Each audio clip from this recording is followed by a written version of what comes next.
Shalom. Shalom Aleichem Besem Hamasiyah. Salam sejahtera dalam nama Kristus. Saudara-saudara yang terkasih, sebenarnya pada hari ini saya tidak berdiri di sini. Saya hanya hadir karena saya ditelepon oleh Pak Yusuf Roni beberapa saat. Selalu kalau beliau ada jadwal saya diminta untuk menemani. Dan karena beliau lebih senior maka saya selalu tidak bisa menolak permintaannya. Dan kali ini karena Pak Yusuf dari Amerika, maka beliau jadwalnya ternyata tidak bisa tepat waktu, sehingga saya harus menjadi ban serep. Tetapi menjadi ban serep pun tidak apa-apa, karena ini menjadi ban serep untuk Tuhan Yesus. Amin, saudara-saudara. Pada hari ini kita akan membaca Injil Yohanes pasal 8. Injil Yohanes pasal 8 kita akan baca pada ayat yang ke-48 sampai dengan ayat 59. Yohanes pasal 8 ayat 48 sampai dengan ayat 59. Dan kita akan membaca secara berbalas-balasan. Yesus sudah ada sebelum Abraham. Orang-orang Yahudi menjawab Yesus, "Bukankah benar kalau kami katakan bahwa engkau orang Samaria dan kerasukan setan?" Ayat 49.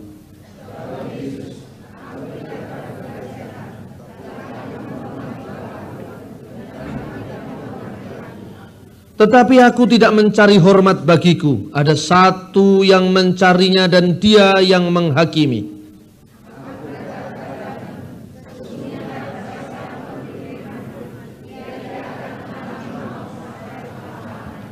Kata orang-orang Yahudi kepadanya, "Sekarang kami tahu bahwa engkau kerasukan setan.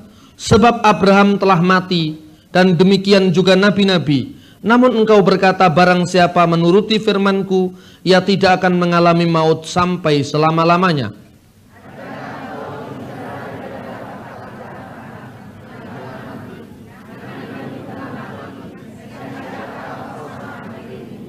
Jawab Yesus, "Jikalau aku memuliakan diriku sendiri, maka kemuliaanku itu sedikit pun tidak ada artinya. Bapakulah yang memuliakan aku. Tentang siapa kamu berkata bahwa dia adalah Allah kami?"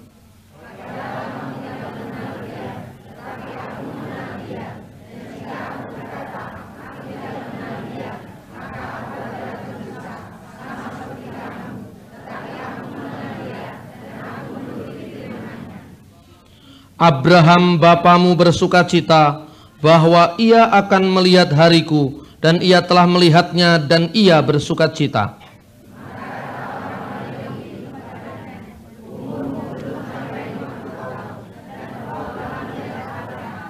Kata Yesus kepada mereka, "Aku berkata kepadamu, sesungguhnya sebelum Abraham jadi aku telah ada."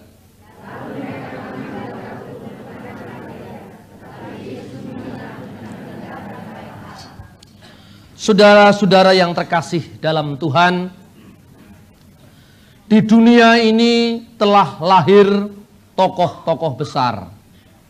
Tidak hanya dia adalah tokoh politik, ideolog, tetapi juga nabi-nabi besar. Kalau saudara melihat ribuan tahun yang lalu, di Asia kita ini sudah muncul guru besar yang bernama Konfusius, Lao Tse, dan banyak tokoh-tokoh besar yang lain. Jauh sebelum Yesus turun ke muka bumi ini, kita mengenal Hammurabi yang muncul dari Mesopotamia yang memberikan hukum pada manusia. Kita mengenal Musa yang memberikan hukum kepada manusia, yang kemudian oleh orang Kristen, Islam, dan Yahudi disebut Nabi Musa. Kita mengenal banyak tokoh-tokoh, Abraham, Musa, Daud, Salomo, sampai Karl Marx, Friedrich Engels, yang menggegerkan dunia. Tetapi semua tokoh-tokoh besar, semua nabi-nabi besar, semua rasul-rasul besar, dia tidak dapat melawan apa yang disebut dengan kematian. Di dunia ini hanya ada satu tokoh, satu pribadi yang kokoh dan besar, satu pribadi yang tidak dapat disentuh oleh maut, yaitu Tuhan Yesus. Seluruh dunia boleh menyaksikan Abraham besar, tetapi tidak bisa menghindar dari gelar almarhum Nabi Ibrahim. Seluruh kolong langit ini boleh menyaksikan Karl Marx besar, Musa besar, Muhammad besar, Konfusius besar, tapi tidak ada satupun dari nabi-nabi, tokoh besar, orang-orang besar itu yang tidak mendapatkan predikat almarhum. Hanya Yesus Kristus yang tidak pernah almarhum, saudara-saudara sekalian. Pertanyaannya, Yesus yang besar itulah yang sering menimbulkan kontroversi, kesalahpahaman, kesalahpengertian di antara orang-orang yang tidak mengenal Dia. Dan itu tidak hanya sekarang. Jauh sebelum Yesus turun ke muka bumi ini, kita sudah menyaksikan kebesarannya. Tapi orang-orang Yahudi, bangsanya sendiri, tidak bisa memahaminya. Orang-orang Yahudi yang dilawat oleh Yesus, yang secara darah dan daging Yesus lahir sebagai orang Yahudi, tidak mengerti Dia. Seorang nabi tidak dihormati di tempat asalnya sendiri, kata Yesus. Dan demikian inilah orang-orang Yahudi yang tidak mengenal Dia. Kamu orang kerasukan setan, kamu menyamakan dirimu dengan siapa sehingga engkau berkata, barang siapa percaya kepadaku, maka dia tidak akan mati selama-lamanya. Sedangkan Abraham sudah lama mati. Lalu dengan siapa engkau akan menyamakan dirimu? Ini pertanyaan, saudara-saudara, pertanyaan yang sangat-sangat awam. Karena orang Yahudi sekalipun dia satu darah dengan Yesus, tetapi dia tidak bisa mengerti siapakah Yesus. Yesus bukan sekedar fisik yang kita lihat, yang bisa digambar oleh Leonardo da Vinci. Yesus yang bisa kita lihat gambarnya di setiap kebaktian, di setiap gereja. Tetapi Yesus yang ada sebelum Abraham ada. Yesus yang barang siapa percaya kepadanya, dia tidak akan mengalami kematian selama-lamanya. Siapa dia? Yesus yang tidak lain, Yohanes pasal 1 ayat 1, sebagai firman Allah. Pada mulanya adalah firman, dan firman itu bersama-sama Allah, dan firman itu bersama-sama dengan Allah, dan firman itu adalah Allah. Dengan lidah apa engkau akan mengatakan firman yang bersama-sama dengan Allah? En arki en ologos, ke ologos en prostonteon, ke theos en ologos. Pada mulanya logos itu, firman itu, pikiran Allah itu, sabda Allah itu, dan sabda Allah itu bersama-sama dengan Allah, dan firman Allah itu adalah Allah. Fil batil kanal kalimah, wal kalimatu kana indallah, wa kana kalimatullah. Hadza kana fil batil indallah, kullu say'in bihi kana, wa bi ghairi lam yakun say'un mimma kana. Yang saya baca ini bukan Al-Quran, tetapi Injil Yohanes pasal 1 ayat 1 sampai dengan 3. Barangkali saudara merasa asing. Ternyata kita ini sering lupa, ada 20 juta saudara kita yang ada di Arab, dan adalah orang-orang Arab Kristen. Ketika meletus perang Israel Palestina kemarin, saya berada di Bali, dan saya ditelepon oleh radio Pelita Kasih untuk diwawancara. Dia tanya kepada saya, Pak Bambang punya waktu sedikit saja 10 menit. Ya apa? Bagaimana komentarnya tentang Israel Palestina? Sebab di media massa, sebab orang-orang demo itu selalu mengatasnamakan Palestina itu perjuangan Islam. Saya katakan, siapa yang memiliki data Palestina itu Islam? Siapa yang mengatakan Israel itu Kristen? Datanya dari mana? Orang-orang Israel itu ya Yahudi. Orang-orang Yahudi itu agamanya perjanjian lama, tidak percaya dengan perjanjian baru. Mereka masih menunggu Mesias itu akan datang. Ibaratnya matahari telah bersinar penuh di hari rembang, di tengah siang. Tetapi mereka selalu, orang Yahudi berkata, kiranya matahari kebenaran itu segera hadir. Mereka ada di tengah-tengah siang, tapi mereka menolak matahari itu. Itulah orang Yahudi. Dan jumlahnya orang Yahudi yang sampai hari ini masih menunggu-nunggu kedatangan Sang Mesias, itu yang menjadi Kristen hanya 3,2% saja.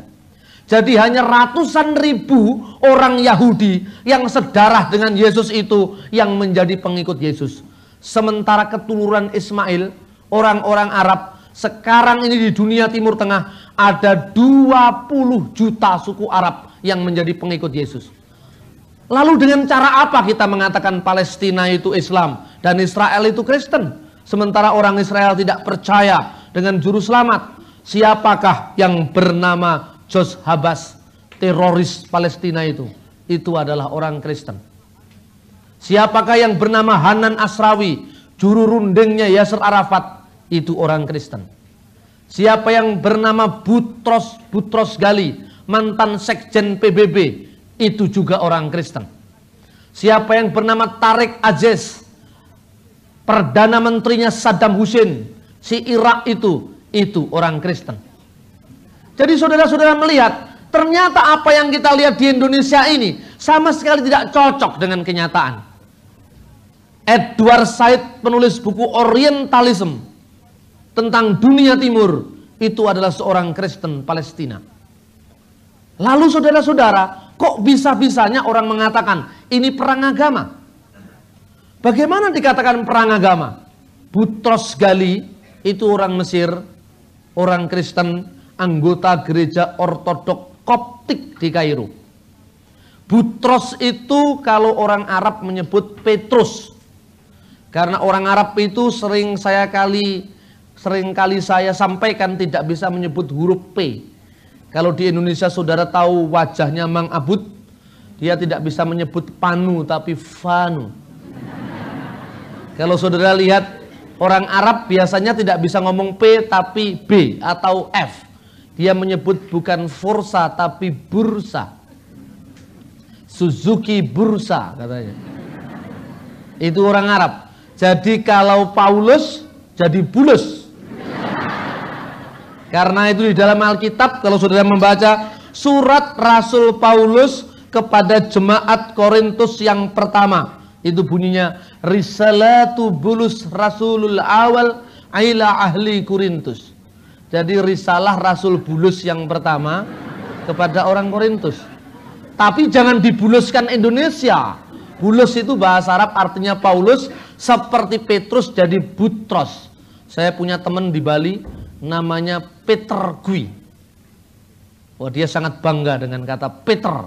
Tapi kemudian suatu saat saya nulis surat kepadanya, saya tulis Bapak Butros Gui. Dan ini saudara muda dari Butros Ghali.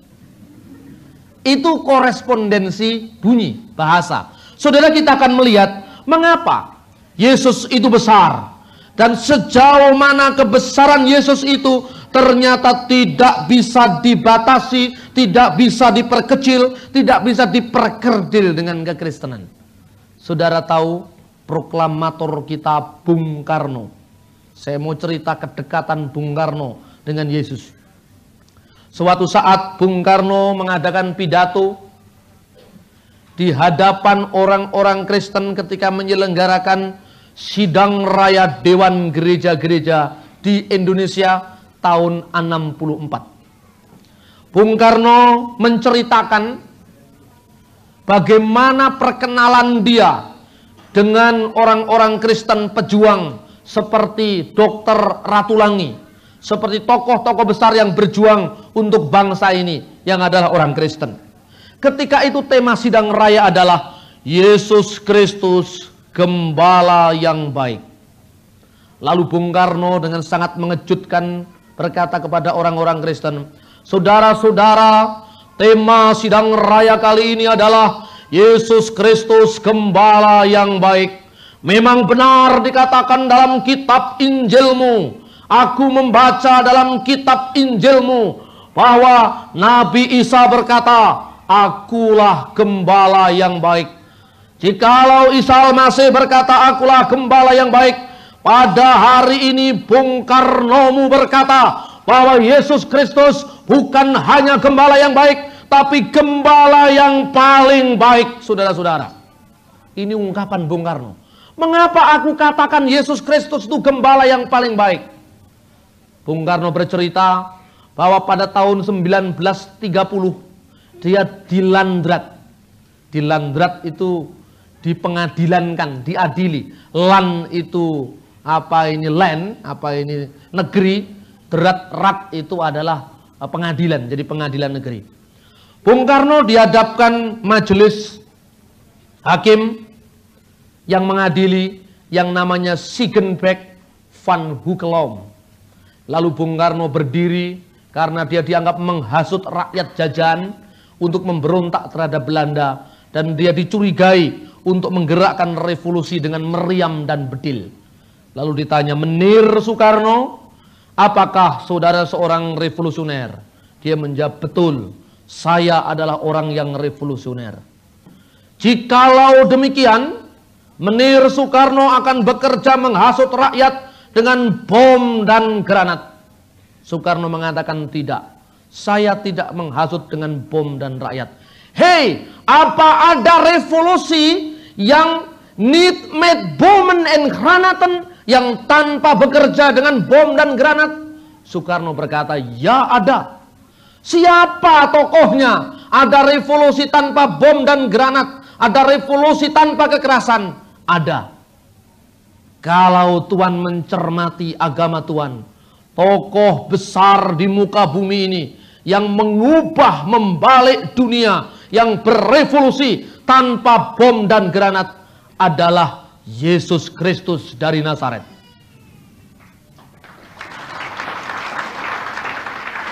Ini yang berkata Bung Karno, saudara-saudara. Dan hakim ini seperti disambar petir di siang bolong. Kaget, mengapa? Karena KTP-nya Kristen.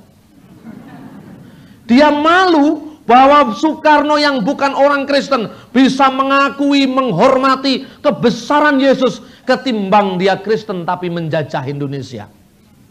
Coba saudara bayangkan, Soekarno dengan tegar berdiri, saya mengikuti Yesus orang Nazaret. Kalau sekarang kira-kira ada enggak tokoh agama yang seperti itu kecuali Gus Dur? Ada enggak tokoh agama yang berani terang-terangan itu tanpa tedeng aling-aling itu? Saya mencatat di Indonesia hanya beberapa orang saja, dan presidennya yang berani begitu hanya dua.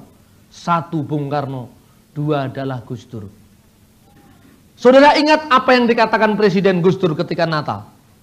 Ada yang mengatakan bahwa Yesus Kristus itu bukan Isa Al-Masih, tetapi saya menekankan Yesus Kristus adalah Isa Al-Masih. Dan Al-Masih itu artinya juru selamat. Dan menurut tafsir-tafsir Islam kuno, Yesus itu adalah juru selamat.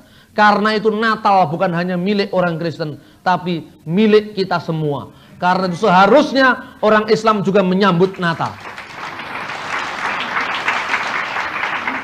Saudara bisa bayangkan, saudara-saudara, kalau bukan Gus Dur, di depan Kongres Muhammadiyah di Bandung tahun 1965, karena Gus Dur itu pengagum Soekarno, otomatis karena Soekarno pengagum Yesus, dia juga menjadi pengagum Yesus. Kan begitu logikanya. Bung Karno berkata kepada orang-orang Muhammadiyah ini tidak bisa terbayangkan. Amin Rais pun tidak mampu berkata. Di depan tokoh-tokoh Muhammadiyah, Soekarno berkata, saudara-saudara, jika aku melihat anak-anak kecil itu, aku ingat akan siapa? Aku teringat akan Yesus dari Nazaret. Yesus dari Nazaret yang di dalam Injil berkata, bring the kinderen tot mij. Biarkanlah anak-anak itu datang kepadaku. Mengapa? Karena merekalah yang memiliki Koninkrijk of God, Koninkrijk van God. Jadi pemilik kerajaan surga. Itu diungkapkan saudara-saudara. Sekarang pejabat itu penuh basa-basi. Kalau saudara hadir dalam perayaan Natal, si pejabat mengatakan, oh tidak, nanti saja kalau sudah acara ritualnya habis, saya baru masuk. Ketika Megawati datang ke pura hanya untuk upacara adat bukan upacara agama, langsung dikatakan Jangan milih presiden yang tidak jelas agamanya.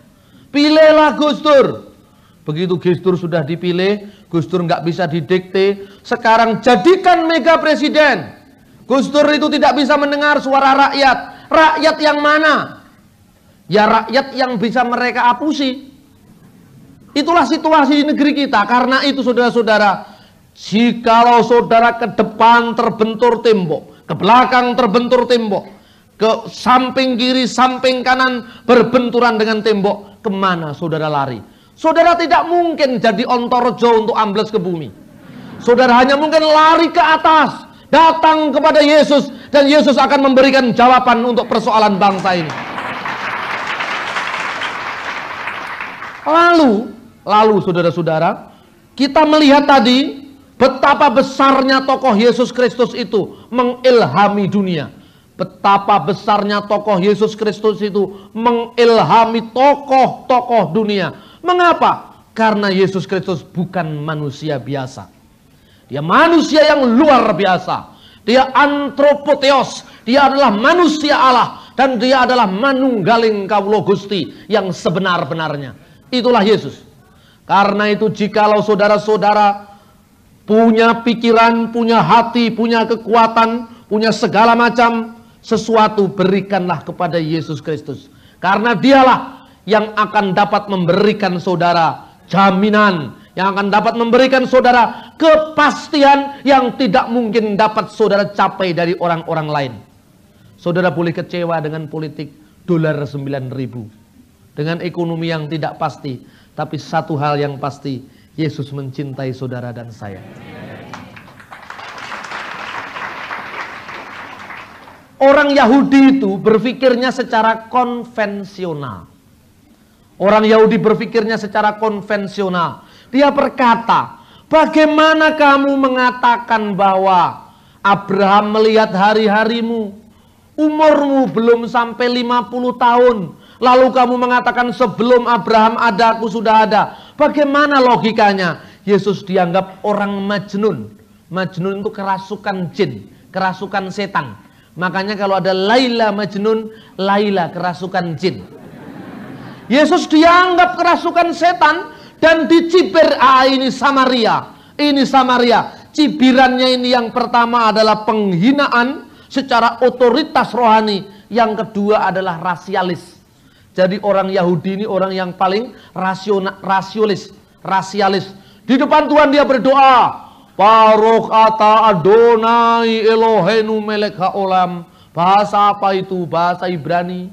Dia berkata, terpujilah engkau Tuhan, Raja yang kekal, Allah yang kami sembah, yang telah menciptakan kami jadi orang Yahudi dan bukan orang Samaria. Saudara, itu sangat-sangat rasialis. Kira-kira kalau di Indonesia ini, kalau ada orang Jawa tidak benar, tentu orang akan biasa saja. Orang memang orang waras, setengah 12, ya kan? Setengah 12 itu orang waras. Apalagi kalau ada orang luar Jawa, ini rasialis ini. Dia katakan, siapa itu? Namanya si A, Kristen katakanlah. Orang mana? Toraja dia. Wah, orang kok ndak Jowo begitu. Kata ndak Jowo di sini nggak patek genap gitu, artinya gitu. Coba kalau misalnya satu saat teman saya membeli rawa. Rawa itu dulu zaman itu di Bali dianggap ini nggak ada artinya. Karena kebetulan itu matanya sipit, ini teman saya ini. Tapi sebetulnya kulitnya juga tidak terlalu lebih putih dari saya sebetulnya. Tetapi tetap aja diketahui ini warga keturunan. KTP-nya ditandai zaman Soeharto. Kemudian dikata, wih, orang kok beli apa ini tempat rawa gitu, dasar Cino edan. Ini rasial. Jadi yang rasial itu dikutuk oleh Injil. Sudah lihat. Yesus dianggap Samaria. Loh kalau Samaria kamu mau apa? Saudara-saudara harus berani. Tapi kalau ada saya juga harus berani. Dikatakan, dasar Cino orang genah. Wong udah Kristen dikristenkan. Ya memang saya Cina, kamu mau apa? Harus berkata begitu. Jangan ndak usah lah, karena Anda kebetulan lahir jadi ras Cina. Itu apakah pilihan saudara? Tidak kan? Siapa yang menentukan Anda jadi Jawa, jadi Batak, jadi Cina, jadi Manado? Siapa yang menentukan? Nenek moyang kita? Bukan. Tuhan. Kalau gitu saudara menghina rasial, menghina Tuhan. Karena itu saya tegaskan, karena berdasarkan kebenaran kitab suci, bahwa manusia diciptakan Tuhan sebagai diciptakan according to the image of God, menurut citra ilahi. Karena itu barang siapa menghina manusia, dia menghina penciptanya. Jangankan satu generasi, apabila kita melihat dari kebenaran kitab suci, jangankan 1, 2, 3 generasi, 10 generasi pun, 20 generasi pun tidak bisa menghilangkan apa yang namanya rahang Batak atau sipit Tionghoa, apa yang namanya ikal Irian atau kuning langsat Manado, apa yang namanya mancung Arab maupun lidah Bali. Jadi karena semuanya itu diciptakan oleh Tuhan dan untuk kebesaran Tuhan. Amin.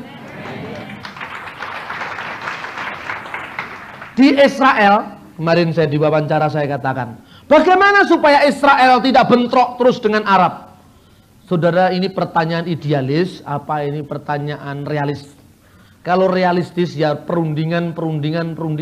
Tidak usah perang. Setiap pihak masing-masing untuk menahan diri, masing-masing untuk melihat posisinya, dan hindari intervensi pihak asing. Itu realistis. Tapi yang idealis bagaimana? Saya hanya ingin menyaksikan di Israel ada beberapa orang Kristen Yahudi yang mereka mempunyai gereja namanya Knesset Hamasyah. Jadi kata Knesset itu yang menjadi bahasa Arab Kanisah. Kanisah itu bahasa Indonesianya gereja. Jadi Knesset Hamasyah, gereja sidang Kristus, gereja dari Kristus. Di sana orang-orang Yahudi yang biasanya angker.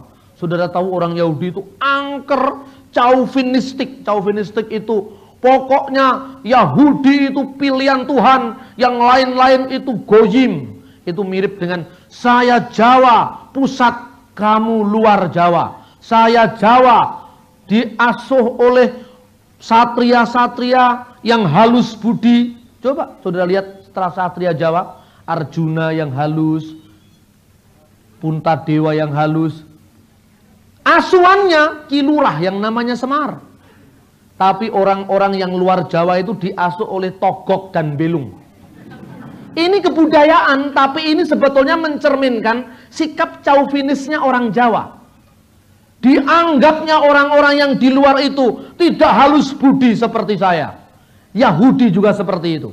Seolah-olah bangsa lain itu goyim, bangsa lain itu bangsa seberang, bangsa tanah sabrang, bangsa yang kurang bagus, bangsa yang kurang beradab. Lalu mereka berdiri seolah-olah memonopoli dunia. Biasanya kalau orang Yahudi ditegur, tegurannya berbunyi shalom. Shalom itu salam, damai sejahtera. Bahasa Arabnya salam, shalom alaikum. Makanya ada nyanyian Evenu salam alaikum. Salam alaikum itu Arabnya salamu alaikum. Jawabnya wa alaikum salam. Bahasa Arabnya wa alaikum salam. Kok mirip? Karena Ismail saudaranya Ishak. Ishak dan Ismail itu anaknya Ibrahim, itu makanya mirip. Di Indonesia ini kan orang tidak tahu kalau bahasa Ibrani mirip dengan bahasa Arab. Karena apa? Orang Kristen tidak paham dengan kitab bahasa aslinya. Ini persoalannya. Karena itu saudara-saudara, kita perlu kembali ke teks asli kitab suci.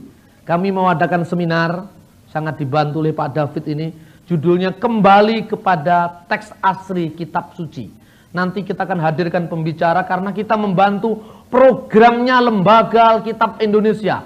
Sekarang Lembaga Alkitab Indonesia sudah menerbitkan Alkitab dalam bahasa Ibrani Indonesia untuk Perjanjian Lama, Yunani Indonesia untuk Perjanjian Baru. Tapi sayangnya orang Kristen tidak pernah mau beli yang itu. Ketebalan katanya.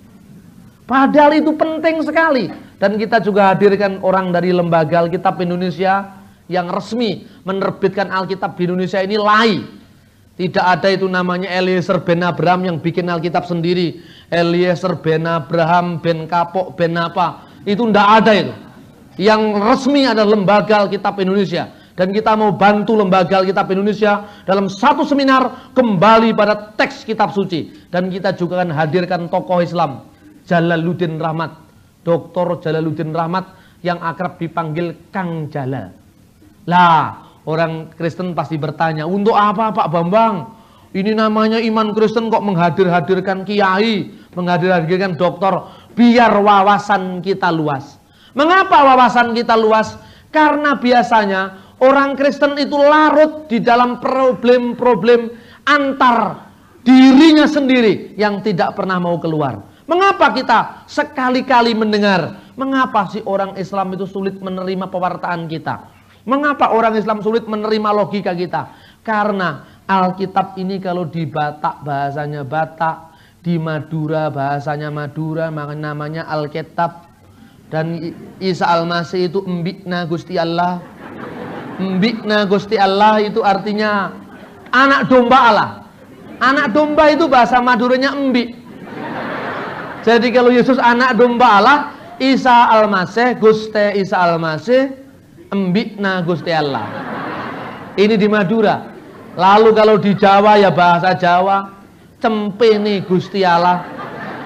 Kalau di dalam bahasa Batak ya Batak, bahasa Koi ya bahasa Koi. Lalu akibatnya mana aslinya, mana original teksnya? Kami tahu, kami perlu yang itu. Ini yang sering kita lupa. Karena itu saudara-saudara, mengapa Yahudi ini tidak mengerti maksud Yesus? Yang dia maksudkan Yesus, aku sebagai firman Allah. Sebagai firman Allah, aku tidak hanya dilahirkan dari rahimnya ibuku Maria, tetapi aku lahir dari Allah. Karena Allah itu adalah Bapamu. Kamu pasti percaya kepada saya, sebab saya datang dan keluar dari Allah. Bahasanya tidak nyambung. Itu akibat bahasanya tidak nyambung, maka orang Yahudi tidak mengerti. Karena itu Alkitab diterjemahkan dalam bahasa Madura. Kendati pun diterjemahkan, tapi aslinya jangan hilang. Ini yang penting. Karena orang Madura itu, ini orang Madura, kadang-kadang tidak bisa membedakan kata benda, kata sifat. Tak bisa itu. Karena itu kalau dulu zaman Melayu kuno itu ada kata-kata, Allah kita heran dan besar. Allah kita heran dan besar, Allah yang heranlah. Terus ini nyanyian ini di Bangkalan, ada orang Madura datang. Dia mikir, Allah kita heran dan besar. Oh Allah itu gemuk kayak Pak David begitu. Dan heran, dia gampang kaget. Allah yang kagetan. Coba, apa begitu maksudnya? Tidak. Allah kita itu maha besar dan maha mengherankan. Nah, itu kan persoalan bahasa loh. Demikian juga orang Madura. Gus Dur datang bersama rombongnya. Bukan rombongannya. Berhubung Bapak Presiden datang bersama rombongnya. Waktu itu saudara-saudara, ibu-ibu Fatayat masih ada di panggung. Ibu-ibu Fatayat yang masih ada di panggung diminta keturunannya. Maksudnya disuruh turun. Dan kepada rekan-rekan pemuda Ansor yang masih merokok supaya dibunuh. Yang dibunuh rokoknya maksudnya. Karena apa? Tidak jelas antara kata kerja, kata sifat, kata benda. Karena itu pengakuan iman kita, kredo kita, syahadat kita agar dimengerti orang lain, maka kita harus menerjemahkan itu menurut konteksnya yang setempat. Tetapi aslinya jangan hilang. Karena orang Islam di Indonesia itu yang penting asli walaupun tidak mengerti. Yang penting asli walaupun tidak mengerti. Coba, ini yang berkata Komarudin Hidayat, doktor dari IAIN Syarif Hidayatullah. Suatu saat dia hadir dalam acara Natal yang kami selenggarakan di Jakarta. Natal itu kalau gereja saya, gereja Arab ini, Ortodoks Syria ini, namanya Aidul Milad. Jadi Natal itu Aidul Milad, hari kelahiran. Milad siapa? Milad dia Rabbina Yesus Al-Masih, dari Tuhan kita Yesus Kristus. Satu saat dia mengatakan, saudara-saudara, kalau saya melihat tadi pengajian, saya merasa sangat diberkati. Karena apa? Ini tajwidnya bagus. Tajwidnya itu cara bacanya bagus. Tapi ingat, orang Islam itu tidak setiap kali membaca Quran dia bisa mengerti. Orang Islam itu baca Quran, a'udzubillahi minasyaitonirrajim, bismillahirrahmanirrahim, ya ayyuhalladzina amanu, dan seterusnya, wahai orang-orang beriman. Itu kebanyakan enggak hafal, enggak ngerti tapi hafal. Di Kristen kebalikannya. Dia mesti hafal dan mesti ngerti. Karena apa? Bahasanya Indonesia, mesti saja bahasanya sendiri, tapi aslinya enggak tahu.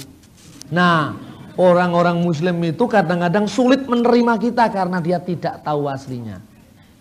Saudara-saudara coba lihat,